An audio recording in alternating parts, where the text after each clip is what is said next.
Okay, so yesterday I put out a video talking about my thoughts on the 30th anniversary live stream, but today I've had my cup of yappuccino and I want to talk about Gen 10 a little bit more because there's a lot of stuff that I didn't get out yesterday. Oh, also, as a little bit of follow up to what one of the things I said yesterday, Pokemon Champions has been confirmed that it does have a battle pass. So yes, there are microtransactions, or at the very least, some kind of battle pass thing that does have free and paid rewards. So yeah, there goes my interest in that game.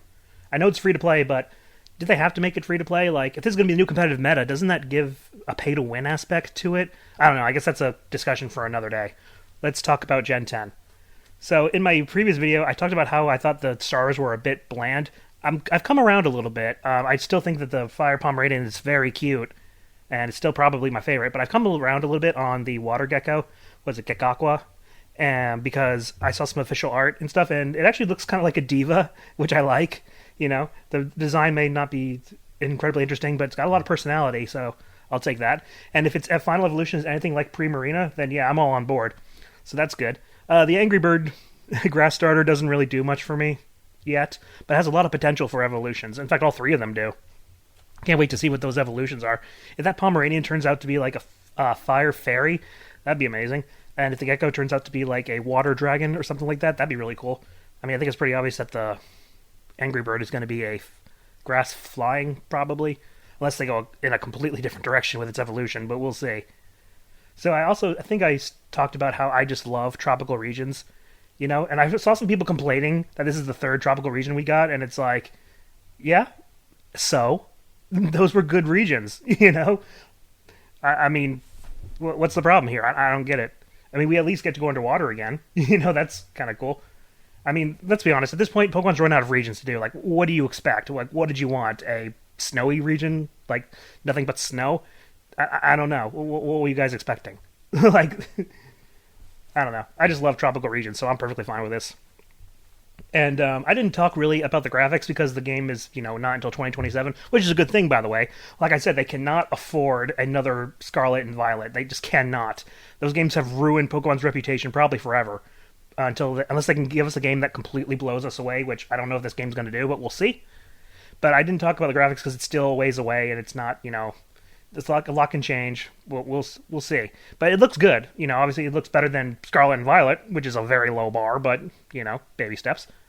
And so I think it looks good for what it is. I'm not a huge graphics stickler. I've said this before.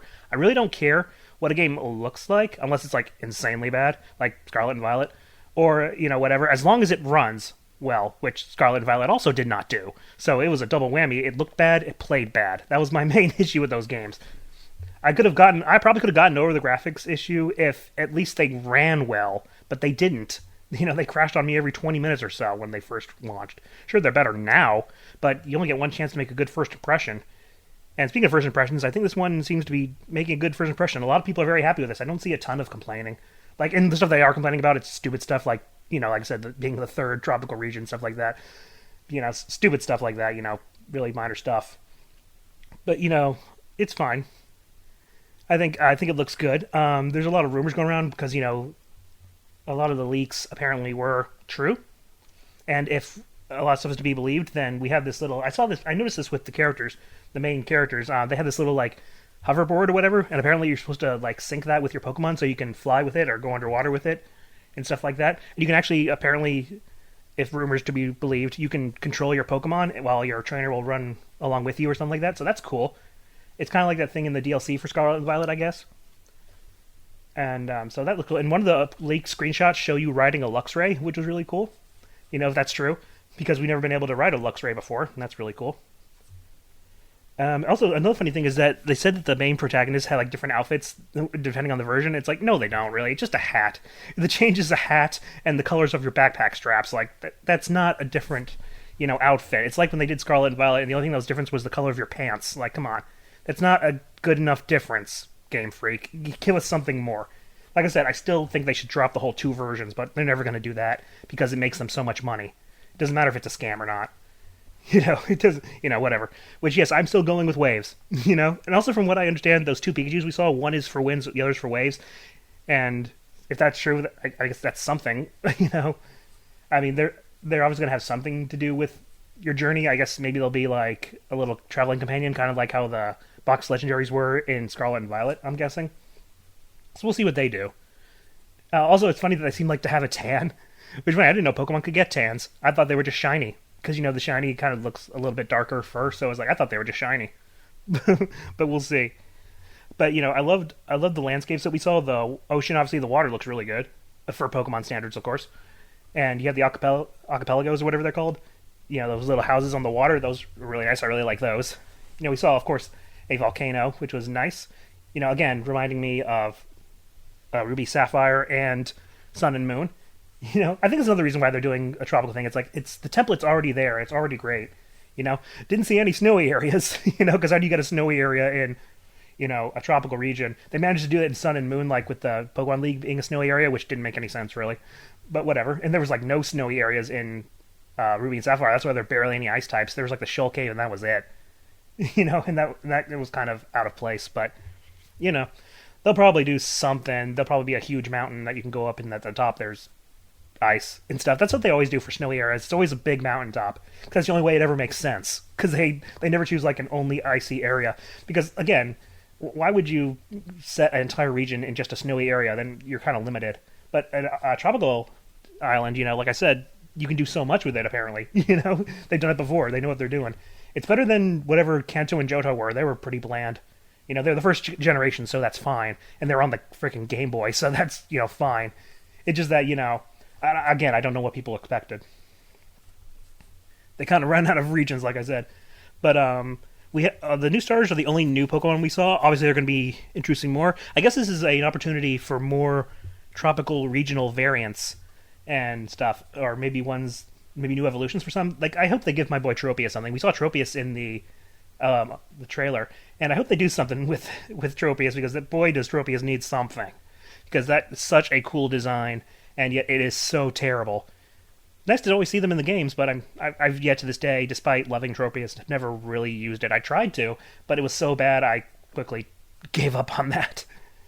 Yeah, I just want Tropius to be good. I want a lot of Pokemon to be good. I've always wanted to make a video about like Pokemon that I want to be better, and like how you could make them better. Maybe I'll do that one day. Like I said, I'm in a real this trailer has really got me excited. I want to make more Pokemon videos now. I'm in a Pokemon mood now. But yeah, 2027 is the release date, which I think is fine. Like, I know it always sucks when they announce something and it's a long ways away. I'm sure the Metroid Prime fans can relate. But at least we got a released year, We don't know exactly at what time. It could be the beginning of the year, it could be the end of the year. We don't know. But hey, they're taking their time. At least they seem to have taken some of the criticism to heart.